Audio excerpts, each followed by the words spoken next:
Well, this morning on In Depth today, some dire predictions ahead of the summer travel season. Yeah, it might not be a pretty one out there. You're likely to have a lot of company on planes, on the roads, at resorts all across the country. NBC's Tom Costello is at Reagan National Airport for us this morning. Tom, there's a reason we might be seeing bigger delays at the airports.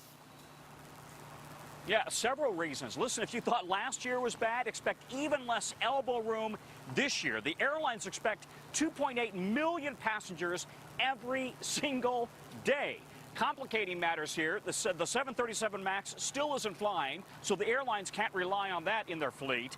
And you may have longer TSA lines because the TSA is sending officers to the border to help with the crisis there.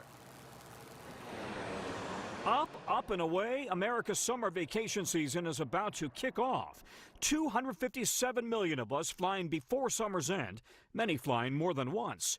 But at some airports, TSA officers are already being diverted to help at the Mexican border. In all, the TSA says several hundred officers, office workers, and air marshals could be temporarily transferred.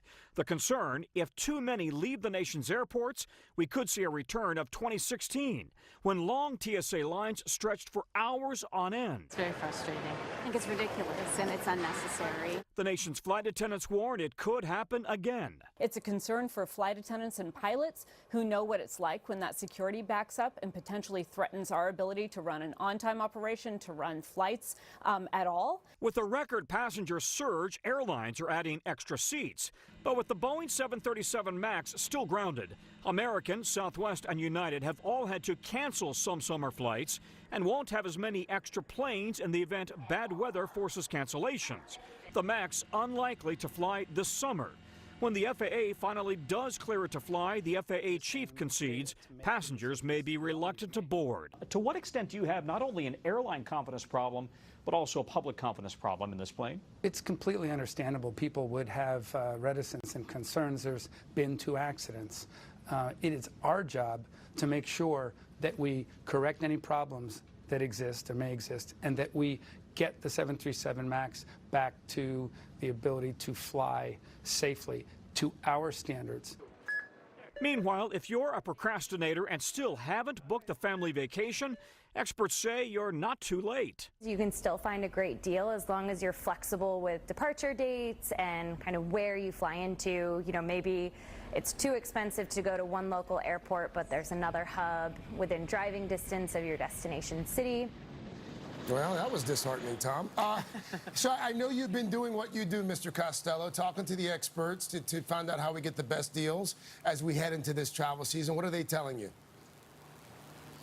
So a couple of tips. Actually, I've got more than a couple tips. Let's begin with number 1. Guess what? You can find a really good deal. The best deals are usually online midday, midweek. That's when fewer people are online shopping. Tuesdays and Saturdays, usually the cheapest days to fly since fewer business travelers are flying. Friday, the most expensive day to fly because all those business travelers trying to fly back and people trying to go on vacation. Also, we can tell you round-trip tickets. Guess what? Surprise. Round-trip tickets are not always cheaper. Buying a one-way ticket can save you up to 10% on some U.S. flights. And if you make a connection, you can also save some cash. It may not be convenient, may take longer to get there, but connections can save you money as well. All right, Tom, you brought us down, then you lifted us up there with that news we can use. Mr. Costello, thank you, Tom. It's a roller coaster, isn't it? Yes, it is. Tom, thank you so much.